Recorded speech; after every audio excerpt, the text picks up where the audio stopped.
Hello, Frankie has joined us immediately. So today I thought we could talk about my favorites for the season.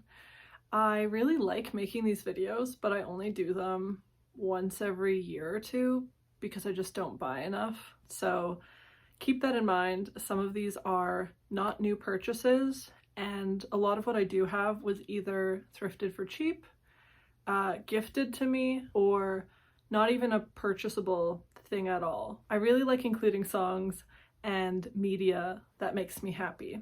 So yeah, let's get started into this. Beginning with some ceramics, I thrifted this very weirdly shaped mug. The bottom says 2020 CA, so it might have been someone's school project. I'm not entirely sure, but I'm kind of obsessed with it. It is so wobbly, but it adds a charm to it. My friend Bree also gifted me this little ceramic trinket dish. This one's quite a bit smoother, and it was one of their friends who made it. Sorry, that's loud. AYAL? I don't believe I've met them before, but I do really like this design. The color isn't something I would normally buy for myself, but it actually works really well with all the woods that I have going on in my apartment. And then the last ceramic is kind of also a trinket dish, but in a different way. There's a hand here with raindrops, a hand here with raindrops, and one there. This was done by a local ceramist whose studio is called Bad Mood, and I'm obsessed with all their work. I just can't really afford it. So yeah, my friend gifted me this. I usually just put rings in it. Next, I thought I would show you some pens and a journal I bought. Now that I have finished my poetry manuscript and submitted it to publishers, I just wanted to celebrate by buying myself some new supplies. So I have this thick, chunky boy. I've been using this one for a while now. My partner got it for me. It just says "Flower for You" with a little bunny on it. And then I got this one, another bunny, but with strawberries everywhere. And then I got this journal. It was maybe $5 or so, but I think it's so pretty. It kind of looks like a traditional Hungarian embroidery design, but with a modern element to it, which I like. I also have some clothes I wanted to show you. So the first is this purple dress. And I really don't own that many purple clothes because it's not really my go-to color. But I love this. This sneaky little tiger in the grass is such an interesting design. It kind of just looks like acrylic paint, but it's not because it would come off in the wash if it was. But yeah, it's a maxi dress. There's a slight slit in the back, but overall it's just very boxy, non-form-fitting dress. The brand is called Cactus California and says it's made in the US. So I don't know anything about this brand, but maybe someone does. Just recently, I also got these pants for free. I vlogged it a little bit, so you'll see when this happened soon. But my friend put on a free clothing event and I got a few pieces. So these were such a steal. They're Tommy Hilfiger jeans and have this red line throughout the sides, Sorry, I am so bad at showing clothes. They have a red lining at the front as well as their logo everywhere. But what I really especially like about these jeans is that they fit me like no jeans have before. They are long, and in fact so long that they're super scrunched up at the ankles, which I love because I have very long legs. I'm like 90% legs and 20% torso. It makes it so most pants feel a bit short on me, and I just kind of have to embrace the exposed ankle vibe. But these are made for giraffe people, and it's amazing. As well, these are low-waisted, and I really like low-waisted jeans, but my issue with them is that when something is properly low-waisted for me, it shows ass crack. Like, I often feel like I can't sit down in low-waisted jeans because they're low everywhere, and I have too much of a butt for that. But with these jeans, they are specifically low in the front. They fit the back perfectly. I'm just so happy with them, and I can't believe I got them for free. I also got these pants for free. A friend of a friend gave them. If you follow my Instagram, you'll recognize these. They're like my most worn pants at this point. They have a stretchy waist and are a little bit pleated and then come out as a flare. I have also just been so obsessed with chartreuse. I don't know why, but I feel like it kind of goes with every other color, and it feels like I can match it to all of my existing clothes. So, very happy about these pants too. In addition to this, the next favorites for the season is maybe a little odd, but I have picked up Animal Crossing again. I'm specifically playing New Leaf on my 3DS. I've never had a Switch, so I've never played the New Horizons version. And it's funny because, like, I'm really not the kind of person who experiences FOMO. It can be quite hard to get me to enjoy something just because other people do. But I find that with Animal Crossing New Horizons, it was such a cultural moment that I really was feeling like I missed out. Because I used to play Animal Crossing Wild World on the regular DS back when I was, oh my god, grade 4? How old is grade 4? I was a child, and nobody knew what it was. Because this was really at a time, especially keep in mind that I'm from small town Saskatchewan, where our games were not international. It was like the CDs you'd get in cereal boxes that would play on the dial-up box computers. Back when I played Wild World, nobody knew what it was. And then I feel like Animal Crossing gained some traction when it came out for the Wii, but I never had a Wii.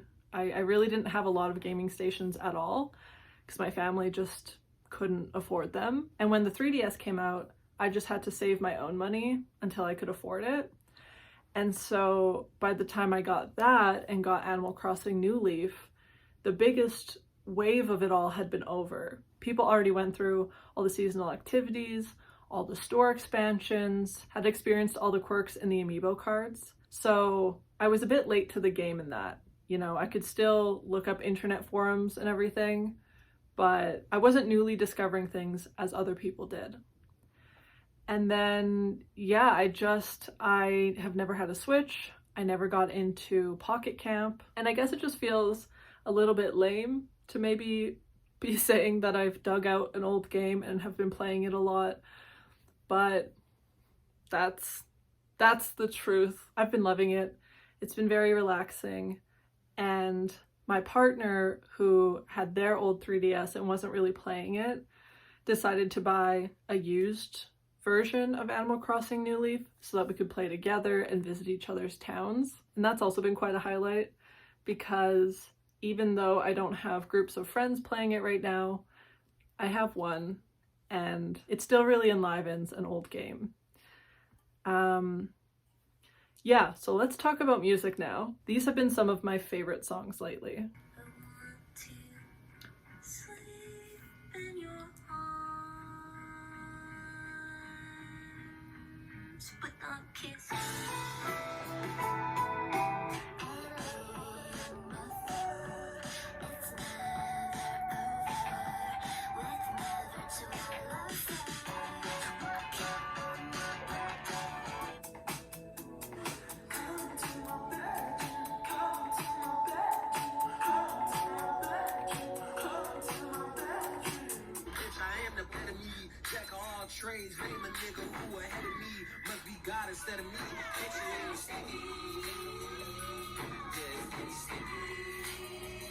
I found the song a year ago, shortly after it came out, and I'm not kidding, it is in my top 10 favorite songs ever in the entire world, so I must show you now.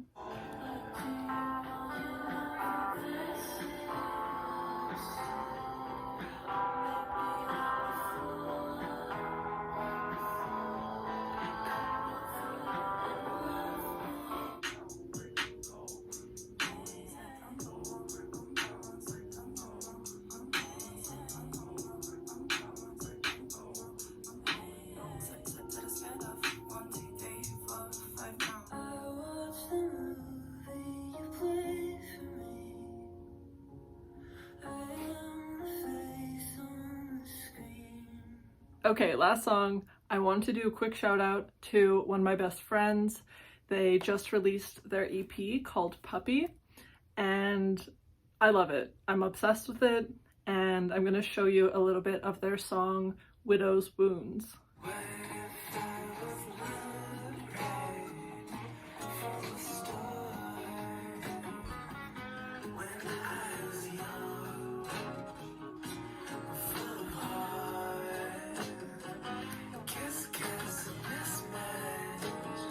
All right, thanks for having some fun with me. I'm going to go through a few more things for my favorites. Let me talk about some books. If I'm being completely honest, as I've been recovering from surgery, I have not been in the mood to read. So the three I'm going to show you are kind of random. So the first one I'll show you is this giant 50th anniversary edition of Howl from Allen Ginsberg. It's filled with photos from the original typewriter drafts, as well as edits he marked on the pages. So it's really cool. You can kind of reread Howl as well as just see his creative process. Another one I read that I absolutely loved is I Hate Parties by Jess Battis. I originally met Jess at the bookstore I used to work at. So when I saw that they were coming out with a poetry book, I went to the launch and picked this up. And yeah, I loved it. I read it right away. It's been really nice too because my mutuals who've read the book have told me that we write very similarly. And it's always very heartwarming to hear that when you enjoy a book and you're told that someone else sees yourself in it. And then the other book I wanted to share is one I've had for quite a few years now, but I pull it out every once in a while. It's called Bowie's Bookshelf. David Bowie, if you know me, is my favorite artist in the world and has been since I was 15. I find him endlessly inspiring, and one of the things about David Bowie is that he loved to read. He made that very well known. It was a big part of his life. And so this book is 100 books that he has read and talked about and loved. I picked this up recently because I haven't been in the mood to read. I like to flip through this every once in a while and just kind of compile a short list of novels and nonfiction works I can keep an eye out for. I really recommend this book to you or someone you know who does enjoy both books and David Bowie. It is perfect. And then on a Bowie theme, my dad gifted me this art piece book.